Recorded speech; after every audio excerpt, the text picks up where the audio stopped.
예전에 노래 제목이 내 귀에 캔디 그랬는데 오늘 제목은 내 귀에 들린 대로. 근데 약간 좀 무거운 말씀이긴 한데요. 오늘 우리를 좀 돌아보는 그런 시간이 되었으면 좋겠습니다. 우리는 가끔 상대의 말을 이렇게 좀 자기 입장에서 들을 때 있지 않습니까? 자기 관점에서 듣고 그렇습니다. 이유는 자기 입장에서 해석하기 때문에 그렇습니다.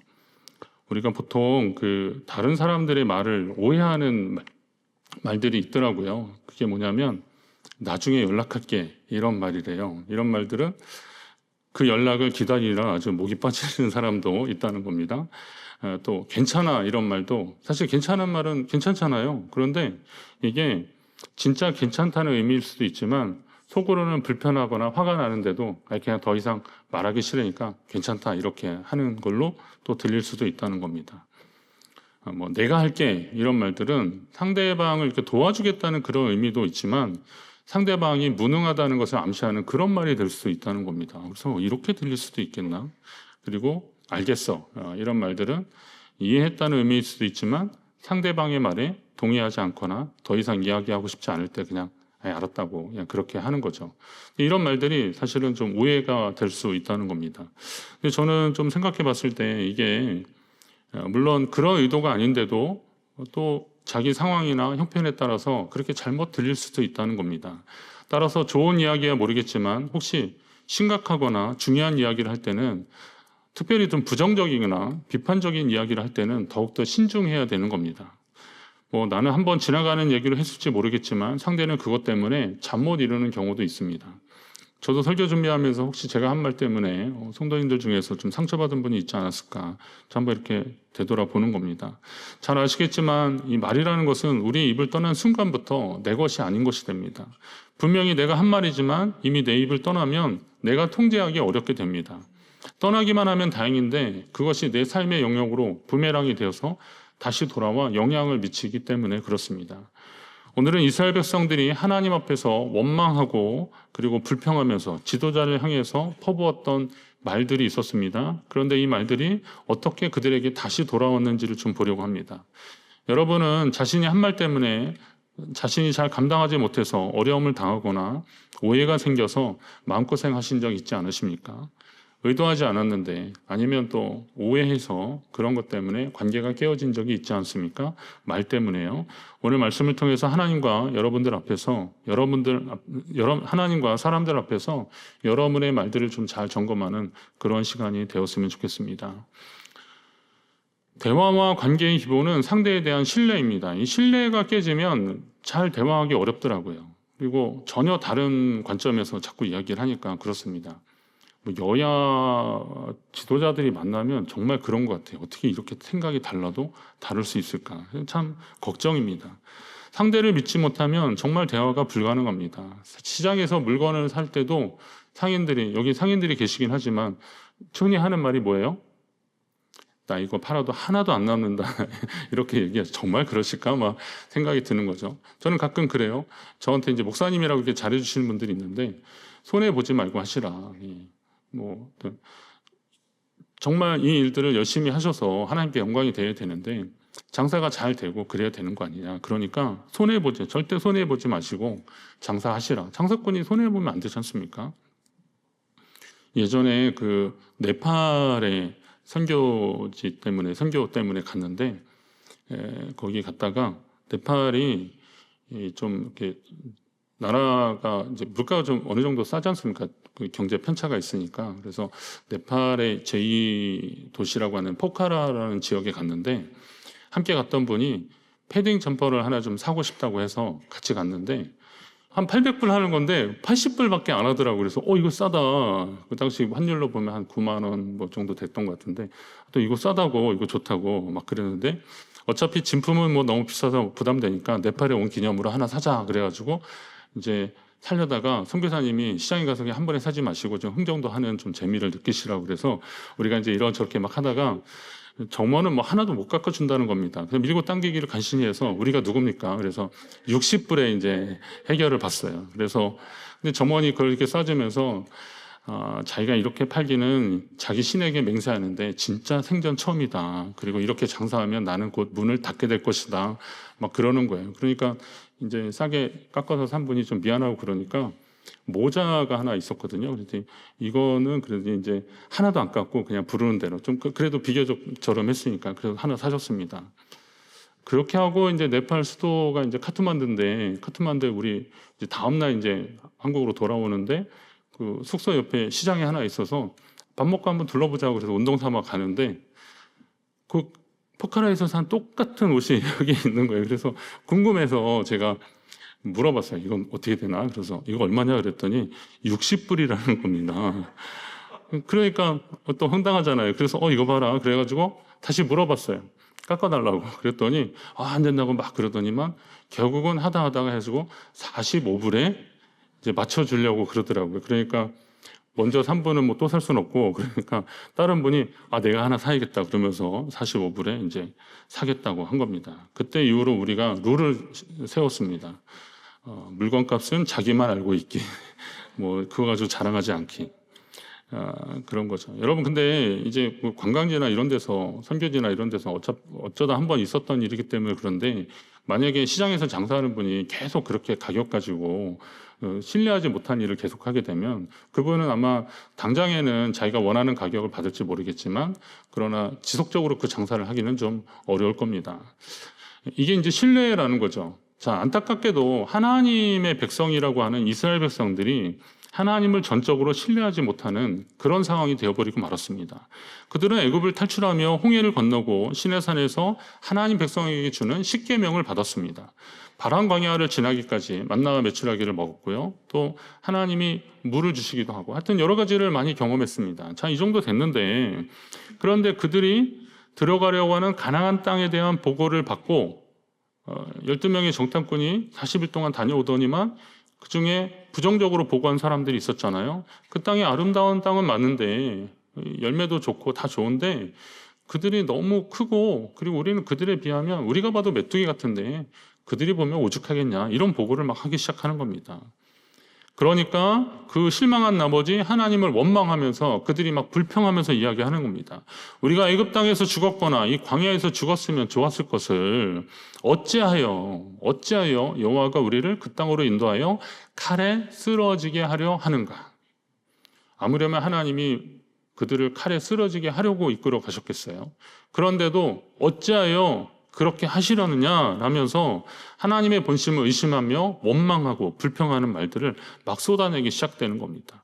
마음대로 되지 않는다고 해서 뜻한 대로 되지 않는다고 해서 속이 상할 수는 있어도 그로 인해서 하나님을 원망하거나 하나님이 세우신 사람을 공격하는 이런 일이 지금 벌어지고 말았던 겁니다. 결국 하나님은 이 백성을 여기서 심판하고 모세를 통해서 그들보다 크고 강한 나라를 이루게 하시겠다고 그렇게 말씀하십니다. 모세한테 직접 먼저 이렇게 말씀하시거든요.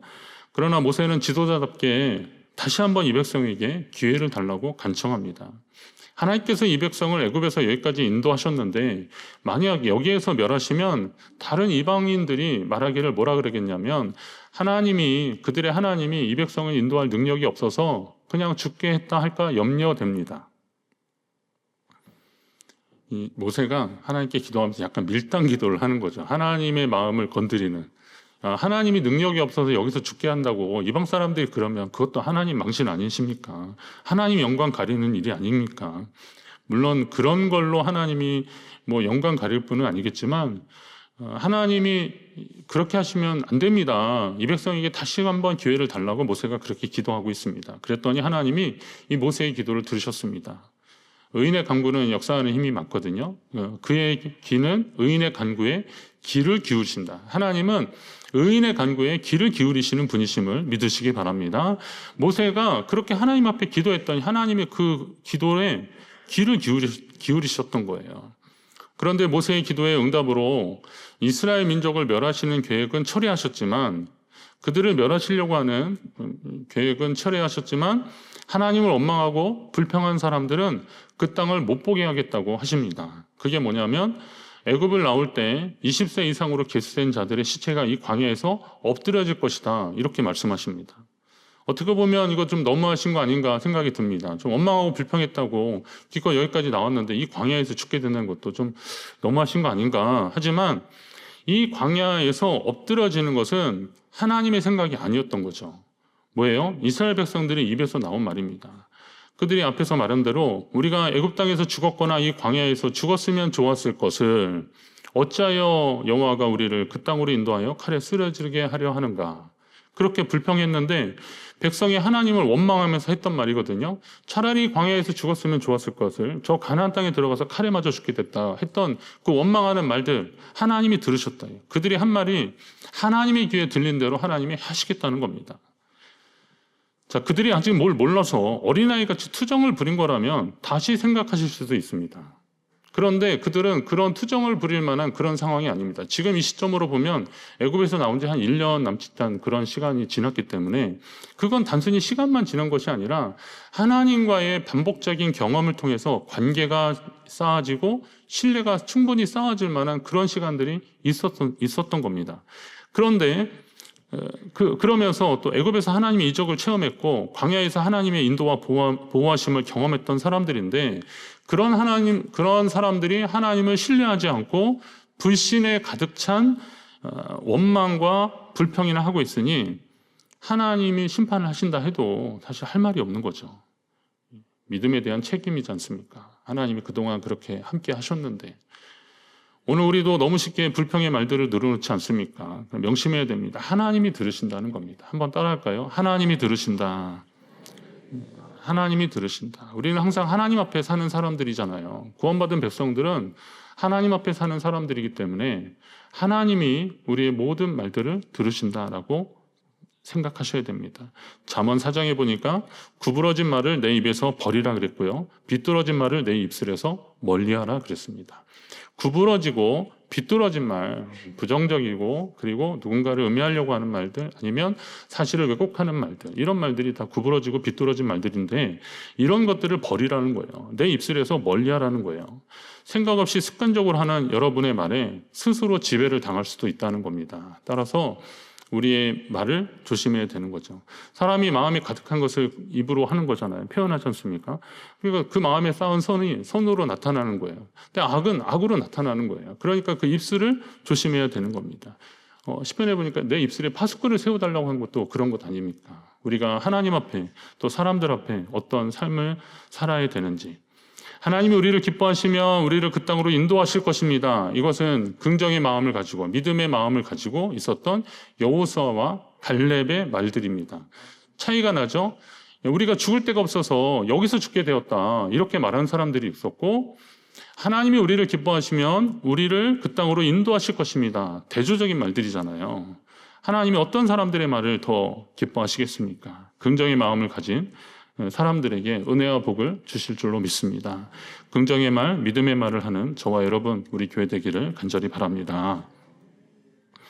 사실 백성의 원망과 불평의 말 때문에 이스라엘 민족을 통한 열방의 구원 계획을 수정하시려고 했는데 비슷한 일이 이전에도 좀 있었습니다. 시내산에서 모세가 산 위에 있을 동안에 계명을 받고 하나님과 함께하고 있는 동안에 대략 한 40일 걸렸거든요. 근데 그 기간 동안에 산 위에 올라간 모세가 내려오지 않자 백성들이 불안하고 조급한 나머지 아론을 닥달한 거예요. 그래서 어떻게 좀 해봐라 그랬더니 아론이 금부치를 좀 가져오라 그래서 그걸로 금송아지 형상을 만들었습니다. 그리고 애굽에서 우리를 인도하신 신이다 하나님이다 하면서 거기다가 번제와 화목제를 제사를 드리고 그리고 백성이 그 주변을 막 뛰어놀았습니다. 멀리서 보면은 막 즐겁고 축제 같은 그런 분위기였지만 시작이 잘못되었죠. 금송아지 우상을 만들어 놓고 거기다가 제사를 드리고 그렇게 축제를 벌이고 있었으니 하나님이 얼마나 기가 막히겠습니까? 사실 모세는 이 상황이 무슨 상황인지 몰랐어요. 하나님 앞에 있었기 때문에. 그러나 하나님은 다 보시잖아요. 그러니까 하나님은 그 상황이 너무 안타까운 거죠. 그래서 모세에게 그러시는 거죠. 이 목이 뻣뻣한 백성을 진멸하고 너로 큰 나라가 되게 하리라. 하나님 그렇게 말씀하십니다. 저는 그 단어나 그 문장을 이렇게 잘 보는 습관들이 있는데요. 하나님이 그들을 진멸하시겠다는 겁니다. 진멸. 근데 진이 이게 다 진짜거든요. 그래서 진짜 다 멸하겠다라는 겁니다. 근데 이게 하나님이 보통 이방 민족을 멸망시키실 때 그렇게 이 단어를 많이 사용하시거든요. 근데 이스라엘에게는 이런 단어를 잘 사용하지 않으십니다. 그냥 심판하고 징계하시는 그런 차원인데 유독 진멸하시겠다. 이건 하나님이 정말 화가 나신 거고 이 백성에게 희망이 없다. 마치 그 노아의 때에 그냥 노아와 그의 가족들로 하나님 다시 세계를 이루려고 하시는 그런 의지 같은 그런 마음입니다. 그래서 이스라엘 백성들을 진멸하시겠다라는 것입니다. 이후에는 뭐 하나님 그런 표현들을 어지간해서 잘 안 쓰시는데 그 정도 하셨다는 것은 모세가 봐도 이거는 굉장히 심각한 상황이죠. 이 목이 뻣뻣한 백성을 진멸하시겠다. 그러니까 모세가 하나님께 기도합니다. 그때도 모세가 하나님께 기도하는데 진노를 걷어달라고. 그러면서 한 기도가 뭐냐면 주의 종 아브라함과 이삭과 이스라엘에게 주신 약속을 좀 기억해달라는 거예요.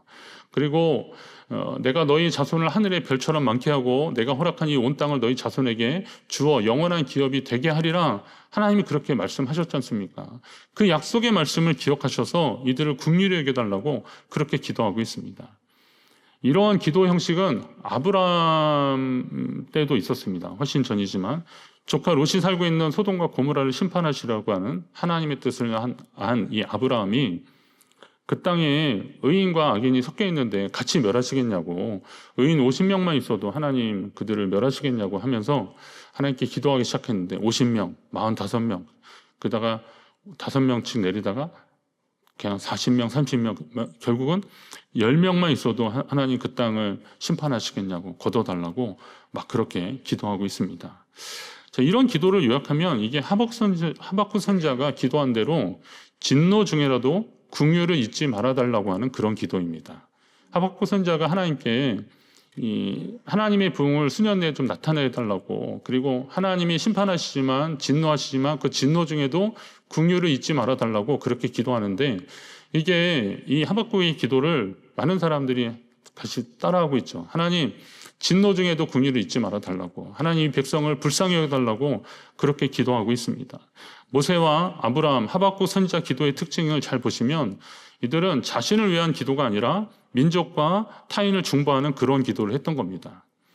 우리가 소원을 품고 기도할 때 하나님 나라와 그분의 의를 위해서 기도할 때 하나님이 응답하실 줄로 믿으시기 바랍니다. 내 자신을 위한, 내 안위를 위한 그런 기도, 물론 살면서 급하면 그런 기도 분명히 할 수 있죠. 그러나 하나님의 사람들이 더 좀 책임 있게 기도해야 되는 것은 그겁니다. 내 자신만이 아니라 타인을 위한 기도, 민족과 타인을 위해서 중보하는 기도, 나라 민족을 위해서 기도해 주시고, 그리고 주의 교회를 위해서 기도하시고, 모든 열방 주님께 돌아오기를 위해서 선교사님들과 그 사역을 위해서 기도해 주시길 바랍니다. 오늘 미션 투게더 20일 거기에도 이제 선교사님들 쭉 나오는데, 우리 교단에도 그 사역을 하셨던, 복음을 전했던 선교사님, 길보른 선교사도 거기 나오고 그러더라고요. 그런데 선교사님들이 우리 양화진 묘지 그런 데 가보면 아시겠지만 이 땅에서 생을 마감하려고 하신 분들이야. 그 자녀들을 풍토병으로 먼저 보내고 그 자녀들을 묻은 분들이 있어요.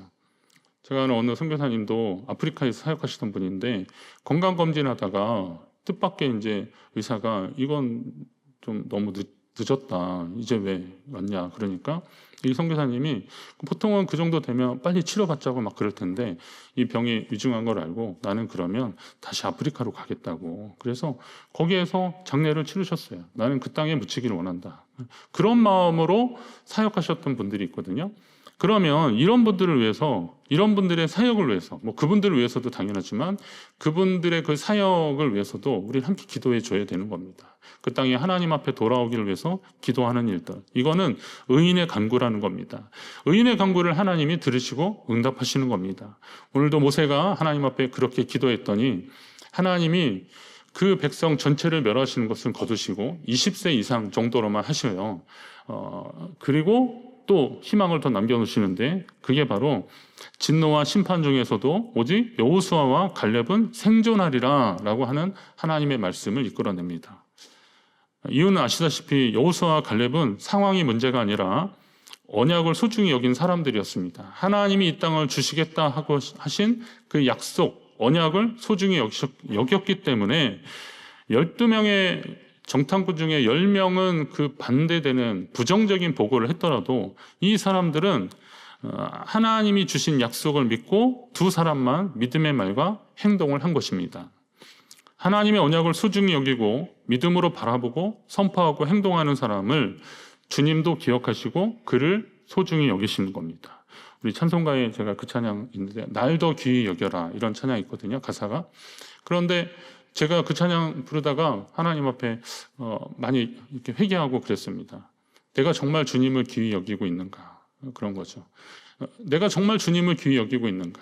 주님이 날 도우시고 날 인도하시고 내 삶에 도움이시고 피난처시고 난 그런 하나님을 경외하는 그런 마음들은 분명히 당연히 있었겠지만, 그런데 정말 나는 주님을 귀하게 여기고 있는가? 주님을 귀히 여기는 사람들을 주님도 우리를 귀히 여겨 주신다는 거예요. 주님이 우리를 귀히 여겨 주시고 그리고 그에 합당한 삶으로 우리를 인도하신다는 겁니다. 여러분이 그 믿음의 사람들이 되시기를 간절히 바랍니다. 옛말에 하늘이 무너져도 솟아날 구멍이 있고 호랑이에 잡혀가도 정신만 차리면 산다고 했는데, 그 믿음의 사람들에게 있어서는 그런 것들이 뭘까? 하나님 주신 약속이 바로 끝까지 붙잡아야 할 소망이라는 겁니다. 어떤 상황이 왔을 때 우리가 생각하기에 이제 큰일 났다 이런 상황이 못하더라도 하나님이 주신 약속의 말씀을 끝까지 붙잡으시기 바랍니다. 그럴 때 하나님이 역사하실 줄로 믿습니다.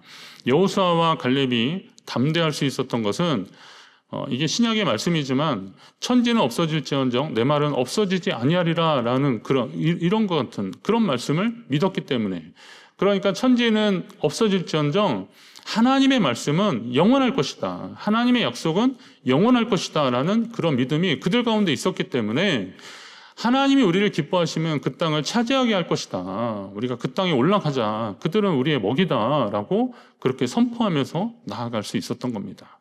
반면에 원망하고 불평하는 사람들은 그들의 입에서 나온 말대로 주님이 심판하신다는 사실도 기억해야 됩니다. 내가 말한 대로 그렇게 될 수 있다. 결국은 하나님의 약속에 대한 믿음의 차이가 결과를 다르게 만들어내는 겁니다. 약속을 붙드는 자는 천지가 변하고 시험이 와도 오직 하나님이 길을 내주실 것입니다. 여러분의 삶에 있어서 하나님이 붙드시고 인도하심을 경험하게 될 것입니다. 따라서 우리의 말들을 좀 바꾸려고 노력을 하십시오. 의도적으로 바꾸려고 하십시오. 어릴 적부터 이제 저희 아이들한테는 그냥 사랑하고 축복합니다, 사랑합니다, 축복합니다, 우리 많이 하잖아요. 그래서 안아줄 때마다 계속 그렇게 했어요. 그랬더니 애들이 이제 지들이 알아서 그냥 와서 사랑하고 축복합니다, 사랑합니다, 축복합니다 그러더라고요. 들을 때 여러분 기분이 어떠세요? 네, 행복하시죠? 그 옆에 분한테 한번 해주세요. 자, 사랑하고 축복합니다. 네, 그냥 주님 안에서 주님의 사랑으로 꼭 그럴 필요도 없잖아요. 그냥 사랑하고 축복합니다, 이런 말들 여러분의 자녀들에게 하시고 또 옆에 있는 분들에게 하십시오. 그런 말들이 퍼져갈 때 여기에서 하나님이 약속하시는 겁니다. 너희가 서로 사랑하면 그 안에 하나님이 함께 하시는 거예요. 많은 사람들이 그로 인해서 너희가 내 제자인 줄 알게 될 것이다 라는 거죠. 우리가 그런 사랑을 한번 실천하자는 겁니다.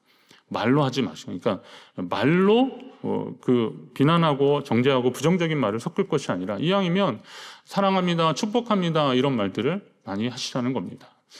지난 주간에 제가 어느 분하고 이렇게 말씀을 나누다가 이제 그분 교회가 이제 교회 얘기를 하다가 교회가 너무 이렇게 좀 어수선하고 힘들고 그래서 어렵다라는 그런 얘기를 하시더라고요. 그러다 보니까 교회에 가는 것도 좀 부담되고 좀 막 그렇다는 겁니다. 근데 자기가 이제 교회에 맡은 것도 있고 그래서 그렇게 간다는 거예요. 그래서 그럼 어떻게 해? 그래서 그럼 막 그런 얘기를 했어요. 그래서 제가 그랬어요. 그래도 당신은 교회 꼭 가야 된다고. 목사잖냐고. 그래서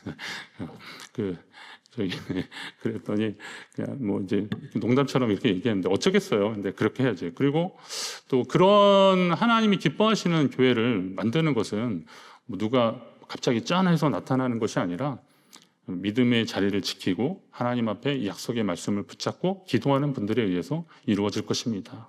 여러분이 이 사실을 믿고 더욱 신실한 약속의 사람들, 긍정의 사람들, 믿음의 사람 되시기를 주님의 이름으로 축원합니다.